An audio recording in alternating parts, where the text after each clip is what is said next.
Baik, hari ini kita sudah menjalani perjalanan hidup kita sampai yang kita rasakan hari ini.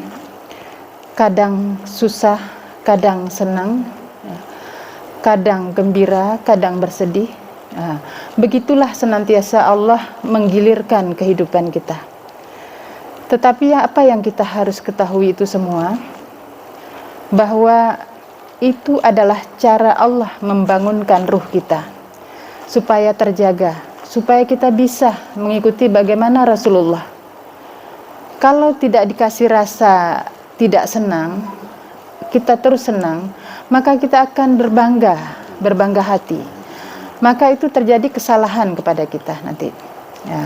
Karena Allah senang kepada hambanya yang mengingatnya.